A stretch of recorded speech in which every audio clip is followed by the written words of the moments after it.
UFC 278, Kamaru Usman versus Leon Edwards. I'm Chris from Equity Sports Analytics, and I'm back to give you 5 best bets to make you money for Saturday's card. So far in 2022, we are up 13.02 units.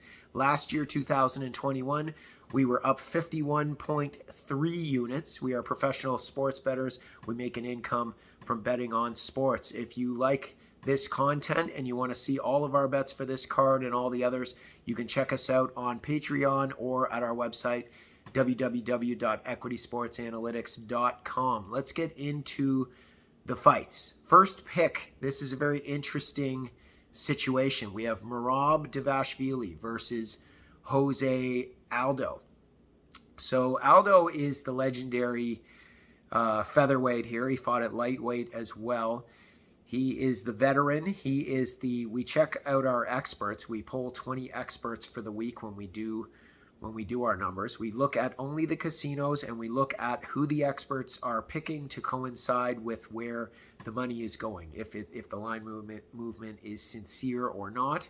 Out of the 20 experts, 90%, so that's 18 out of 20, are picking Aldo. This is a pick'em fight, basically, and so Aldo, the whole world is on Aldo. One of two things are happening here, because Jose Aldo, when we look at the opening odds, the line opened at 1.59 for Aldo. He was a pretty heavy favorite, almost 2-1 favorite.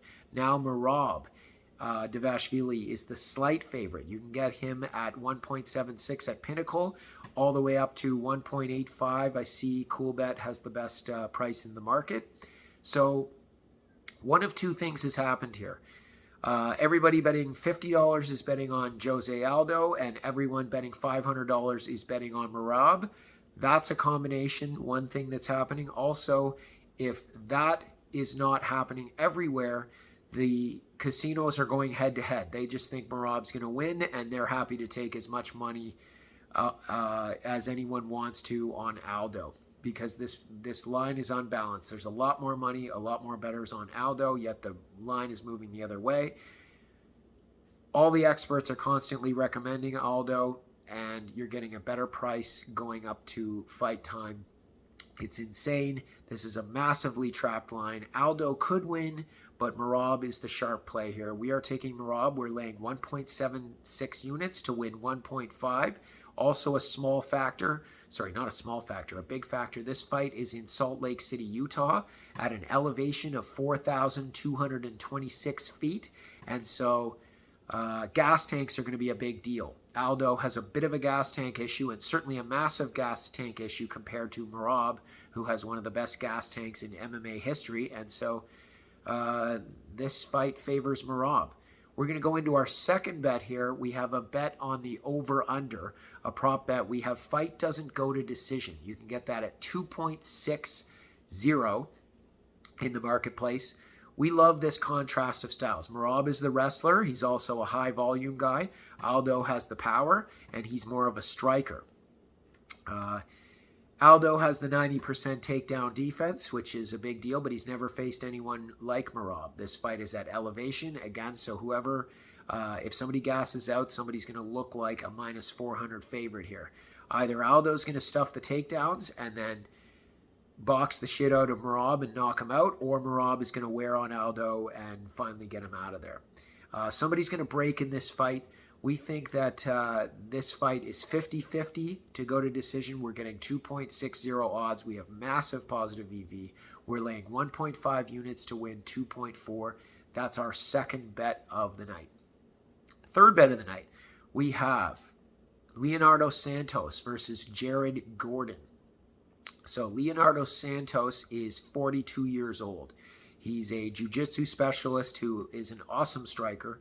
Gordon is an all-around guy, and he's got some wrestling, he's got some striking, he wears on people as the match goes on. We think this is a great contrast of styles. Santos has the power, Gordon has more of the endurance, more of the overall game. 56% of Jared Gordon's fights have finished. 67% of Leonardo Santos's fights have finished, for an average fight finishing rate of around 61%, just over. 40% of Jared Gordon's fights have finished. 67% of Leonardo Santos's fights have finished, for an average fight finishing rate of around 61%, just over. 40% of Jared Gordon's fights have finished. 67% of Leonardo Santos's fights have finished. For an average fight finishing rate of around 61%, We are taking this fight does not go to decision at 2.20 odds. We just have to have this fight finish 45% of the time on the implied odds to break even. We are laying 1.5 units to win 1.8. We think this fight is going to finish upwards of that 60% of the time.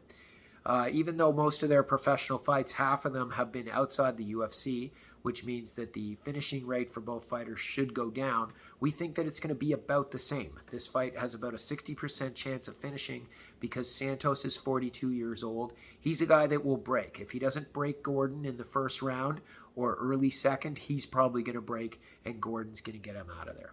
So we are laying 1.5 units to win 1.8 on fight doesn't go to decision, Santos Gordon.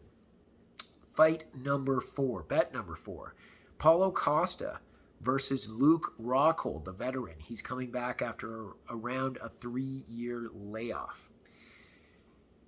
Interesting situation here. The books have an implied odds on Costa to win the fight of 80%. I'm just taking his money line. They think he's going to win this fight 80% of the time. Well, his money line is around 1.28. That's way too wide. We can't take that. We are going to take Paulo Costa inside the distance. You can find that all the way up to 1.65. Which means that we just need him to win inside the distance 60% of the time to break even. Now, let's see. He's going to win this fight 80% of the time according to the books. That's what their basic implied odds of Costa winning. We have to win inside the distance 60% of the time. Let's look under the hood here at the stats. Costa, out of his 13 wins professionally, he has knocked out his opponent 12 times. So 92% of the time when he wins, he gets a knockout. Luke Rockhold has lost 5 times. All 5 times he's been KO'd. So way upwards of 95% of the time when Paulo Costa wins or Luke Rockhold loses, it ends in KO. Okay, so 80% of the time Costa's going to win this fight. We think that at least 70 to 75% of the time when he wins this fight, he's going to get a KO. And so we just have to have him finish inside the distance 60% of the time to make this a positive EV bet, which we have qualified. So Paulo Costa inside the distance, we are laying 2.3 units to win 1.5. We think that's a good bet. That's bet number 4. Last bet that we are taking for tomorrow's card, Saturday's card, we have Paulo Costa versus Luke Rockhold. Again, on this fight, we are taking the under 1.5. Why are we taking the under 1.5? Okay, so 71% of Luke Rockhold's fights have gone under 1.5. And he's older now, and so we expect that to be at least, that trend to at least continue, if not increase, because Luke Rockhold is only getting chinnier. His gas tank's only getting worse. He's going to he'll be a kill or be killed fighter. Things will go well for him and he's going to win, or he'll try to find a way out if things don't go well. 73% of Paulo Costa's fights have gone under 1.5. We are getting the price tag for under 1.5 is 2.10, which means we have a 48% of the time. If we can win this fight, if we can go under 1.5, we can break even. Okay, we think the real percentage chance that this fight is going to go under 1.5 is 60%, and so we're getting a lot of plus EV there. We are laying 1.5 units to win 1.65. Costa Rockhold under 1.5. Keep those unit sizes small, folks, and always remember that friends don't let friends gamble without math. Enjoy UFC 278. We are going to see you in 2 weeks. We get a long-deserved layoff here. We've had 12 weeks in a row of UFC fights. It's been a grind. Have fun watching tomorrow night's fights, and we'll see you next time.